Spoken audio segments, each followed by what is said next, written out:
Service, tast 1. For nyhedsområdet, tast 3. For English, press 4.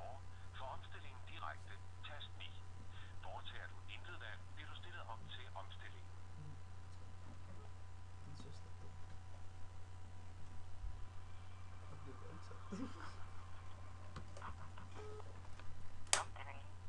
Hej, det er Jonas.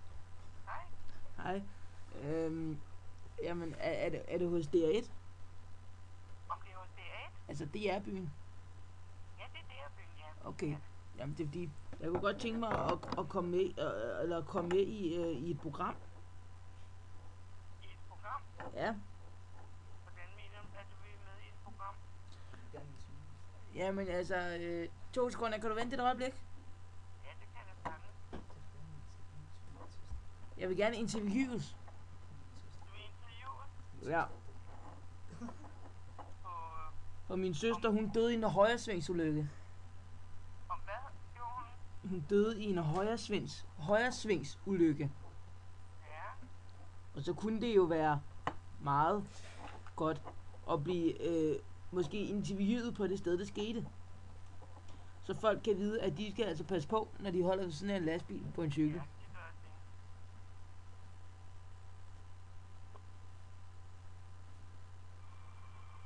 Nu ser du en smule musik på.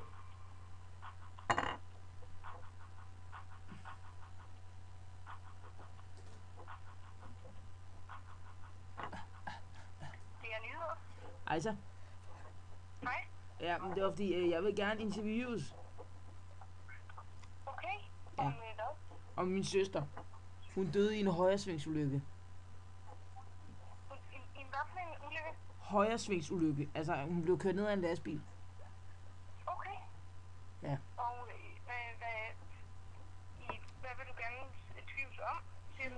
Jamen om det, og så forklare folk, eller sådan, altså, så kunne I jo lige score et ekstra seertal eller 2. Men jeg tænkte på, forklare folk, hvor dumt det er at holde ved sådan en lastbil i et lyskryds. Ja. Ja. Det er selvfølgelig også rigtig dumt. Ja. Men det er jo også lidt, det er jo lidt færdselssikkerhedsrådets opgave op, ligesom det ting, der er udfart. Ja, men altså, du skal jo tænke på, at færdselsrådet der, de kan jo ikke interviewe mig. Nej, Nej. det kan de selvfølgelig ikke. Og det kan jo være, at de blev bange, ikke også? Og tænkte, nu skal vi vist have ændret lidt på reglerne. Ja, det er rigtigt. Men altså, tak for din tip, men jeg tror ikke lige, den historie, vi har tid til at lave i dag. Jamen, det behøver jo heller ikke være i dag, det kunne jo være i morgen. Ja, jeg tror ikke lige, fordi altså, der har jo godt nok også været helt en historie om højresvingsulykker, og de sker jo desværre ret tit. Ja. Så man kan sige, jeg tror også mange folk, de ved godt, det er farligt. Jamen, du skal jo tænke på, at hun er jo ikke helt død endnu jo. Hvad siger du? Hun ligger i koma. Ja. Men jeg tror ikke på, at hun klarer den. Og så kunne det jo være, at der skulle ind og tages nogle billeder, måske filmes lidt.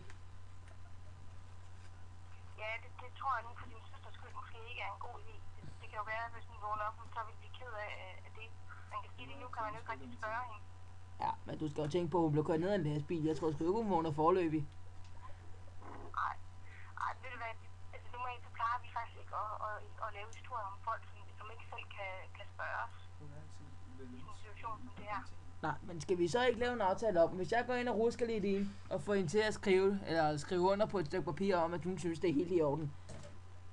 Så, Jamen, det tror jeg ikke, altså det tror jeg desværre, vi siger nej til, men altså tak for dit opkald, og så held og lykke med din søster, så håber jeg, hun får jeg det går ind bedre. og stikker hende i et flad og får hende til at sige ja tak.